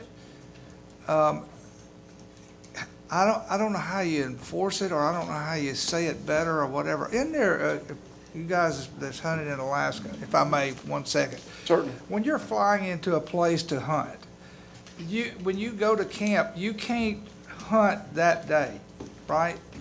And one of the reasons is because you're flying into the hunting spot and you can spot an animal. Is that correct? Yeah, except in the Yukon, you have to wait 6 hours after. Okay, so what I'm saying is, I don't know how if you have a drone and you're tinkering with it and you're playing with it and you show up and he can't hunt until the next day if he's got the drone in possession. I mean, have we looked into that anymore? Because I think they could trick us pretty easy. Well, it's a case-by-case basis, and an officer would have to make that case. In some states, it clarifies that you can hunt on the day after you've used a drone. Okay. And I can't tell you the state now. I want to say Colorado, that you can hunt if you use the drone the day prior. Don't quote me on that, but I believe that's the state. This would be, you'd be allowed to go out and look for wildlife or photograph wildlife or do those things. If an officer comes up and you're standing there at your truck and you're flying it down there and you take off and run down there after you've seen a turkey or a big buck or whatever, I think it will be up to that officer to make that case and take a case that could be prosecuted in the court. I guess what I'm saying. There's no way to completely tie this up in a tight bow, I don't believe. I understand. And my comments are simply to think about this and how to make it more effective for you and your Yes, people.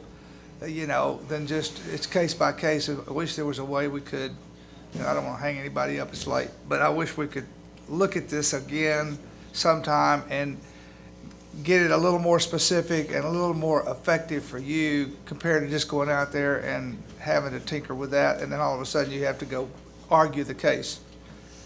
I think where we get caught up is the recreational use, and they'll say, well, I was using it recreational to take photographs, which is in our code about hunting, says if you're just using it solely for taking pictures, then you got to debate, was he taking pictures before and then going hunting later? And, it's I got you. It's Thank based you for on that hunting thank definition. You. Appreciate it. Thanks.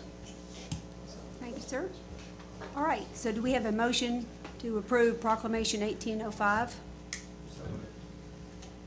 Second? Okay, any questions from the commission? Okay. I noticed on some of these outdoor shows, they use these UAVs to do some of their photo shoots of their decoy spreads or things like that. In your mind, from a law enforcement standpoint, would that be a violation under the current law or this proclamation as written? I think if their drone is up and they're in the act of hunting, I think it would be. And there again, it's a case we'd have to make and see how that goes. Right, yeah, if you weren't. You know, they're gonna say they were this guy's photographing, but this guy's over here. A drone in a waterfowl area is certainly gonna come under great scrutiny for sure. Yeah.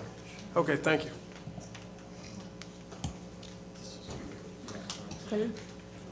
Yes, something I've been thinking about on the CWD situation where we can't cross state lines and we have these landlocked areas that are cut off by rivers or mountains where the only access is through Tennessee.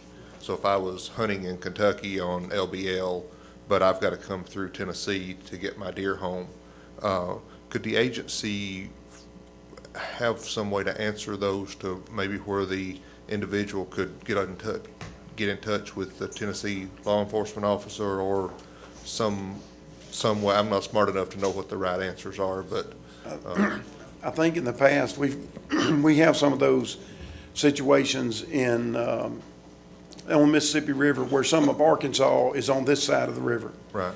And they can't, and that deer was actually harvested in Arkansas. And they've called and said, I can't get out of here without coming through Tennessee with this deer. And I'm on a piece of property that's very small and I would have to bone it out in the back of my truck.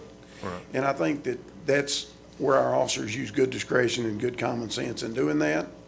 And realizing that person is, even though it's, he's in, say, Kentucky there in that one bend, he kills this deer, he's got to go around to get out. I think they're going to use that good discretion to do that. And they have that ability. okay. So you don't think we need anything in the terminology to clarify that then? We could put a clause in there that said unless it was landlocked in another state and put that definition in somehow, I guess. I wouldn't know what it would be. Would it? That does go in rule because that CWD is a rule. So when do we deal with that? Not in this committee now? It would be a rulemaking hearing. Okay.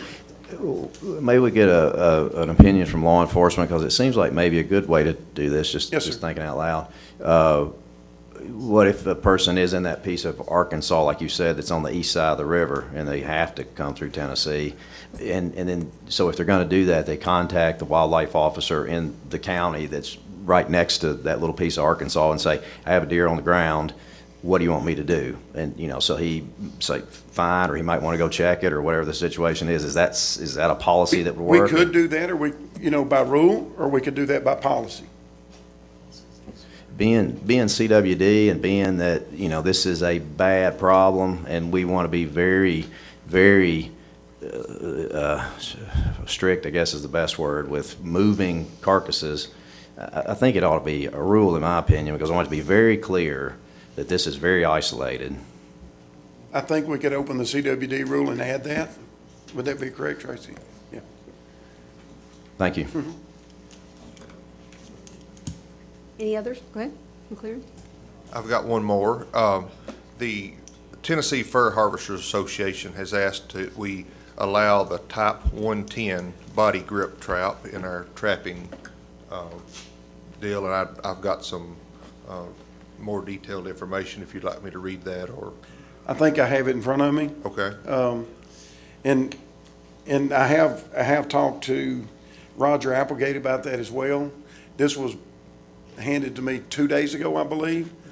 And the only issue that I would have with it from a law enforcement standpoint is through our normal manner and means, we go through a process where we have a committee and we send this to all the enforcement around the state. They go through their regional and district law enforcement, and then we get back together and we talk about this and discuss, what issues might be there. And this came just 2 days ago, so we hadn't been able to go through that process. I would like to see it where we had more time for it to come in during when we asked for recommendations for changes, so it could have been included in that. But if you want to make that amendment, certainly we'll find a way to get it in there. Roger, would you like to add anything? Okay, Roger would not.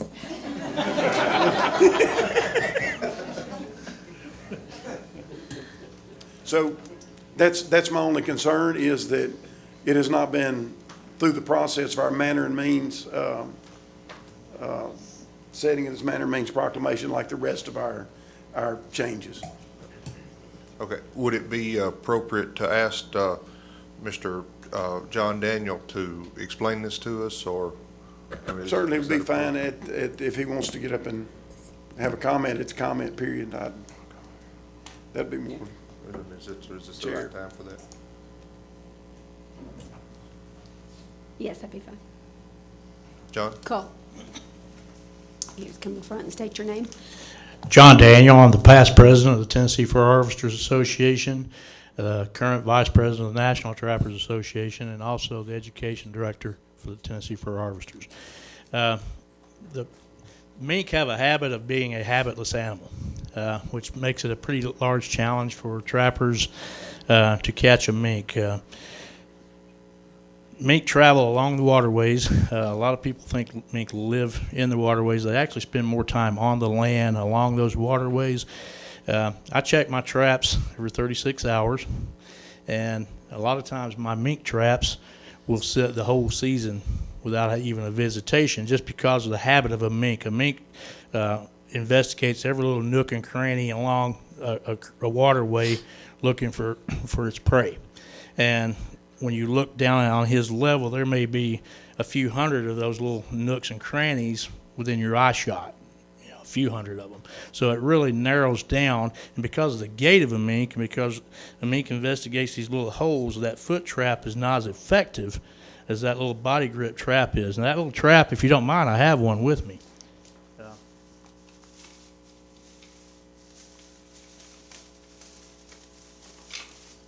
This is a 110. This is the smallest version recommended by the best management practices, which is what most states go by now.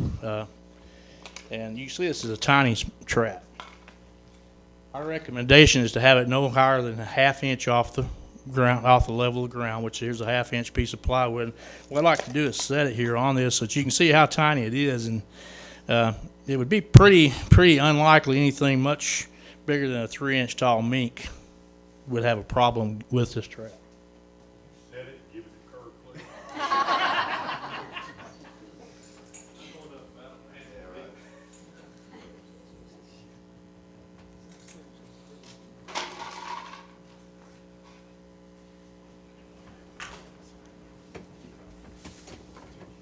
You can see that's pretty small. And like I said, a mink's about this tall. And it would be set in the little grass ways, little brush areas along the creek and waterways. We also suggested it stay within 50 feet of that waterway. That way it's not going to be up, away from where those mink would be traveling. And anything much bigger than that's a pretty safe little trap. The BMPs actually recommend all the way up to a 220. We chose the least powerful, smallest size trap we could use to do that job. That would help a mink trapper be more effective, and we'd appreciate your consideration on that.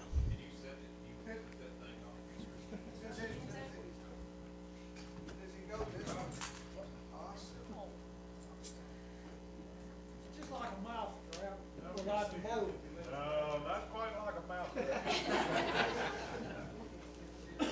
Well, a mouse trap closes one way, it's close to. Thank you so much. Sir? Well, again, like I was saying, because of the size of it, you've actually only got about 4 5/8 inches in there. Okay, and I actually did a little checking on that. If a beagle or a mountain feist, which mountain feist would be smaller than beagle, that would be the smallest hunting dog pretty much as you'd have out there. Their average size is 10 to 22 inches in height.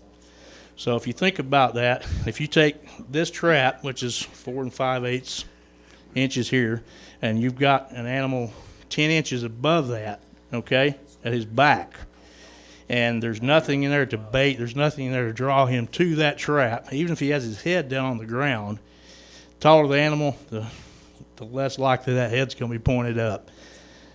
That trap, if he hits at that trap and he's 4 inches above the top of that trap with his back and he's dropping his head down there, he's going to knock that trap over. He's not going to go through that trap. Not saying it can't happen, but it'd be very unlikely. Any other questions? You don't think they could get a foot hung in it? They could get a foot hung in it, but your foothold traps are legal on land already.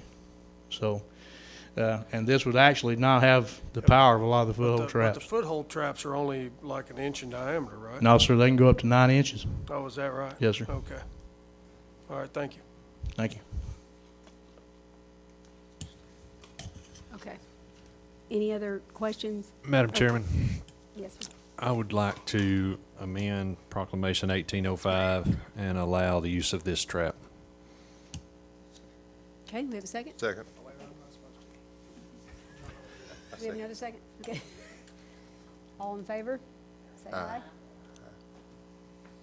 All not in favor? Okay. Passing of 18. Any more questions? Okay. Questions from the public?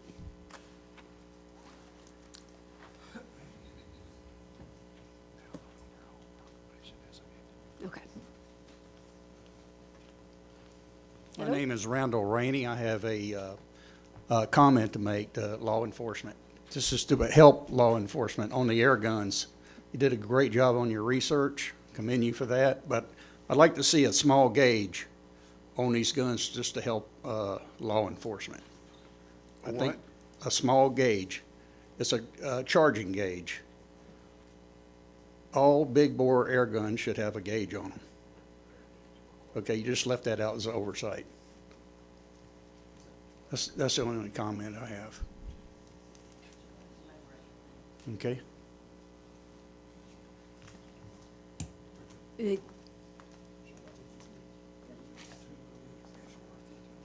Could you, Director Carter, can you elaborate on that or help us out? My understanding, most of the manufactured guns that do come, that have the pre-charge, do have a gauge on them. They come standard that way, so you know what your charge is going to be. It doesn't really do anything in terms of how the gun shoots. It just let you know how much air pressure you have before it's over. So I think that would be an easy amendment to make, and we could have that for you tomorrow. Thank you.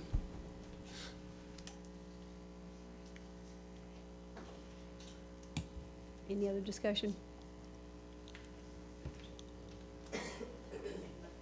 Make an amendment?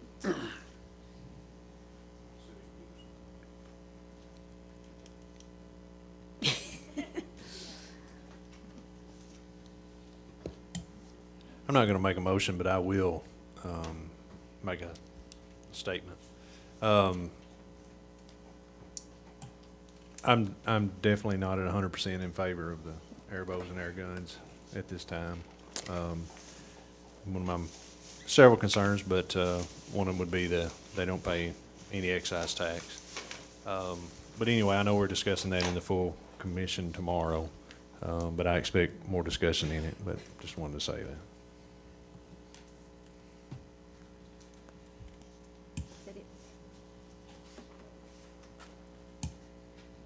All right, ready to vote for Proclamation 1805? All in favor? Yes, sir. Yes, ma'am.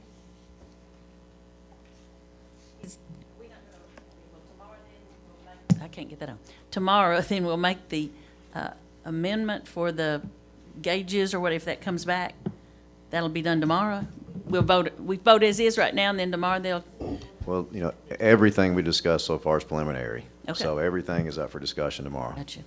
Okay. So we'll be here till 7 o'clock tomorrow.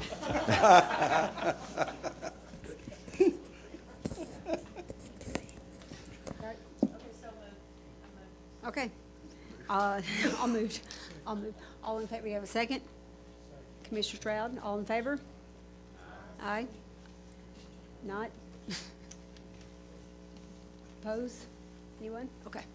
Thank you.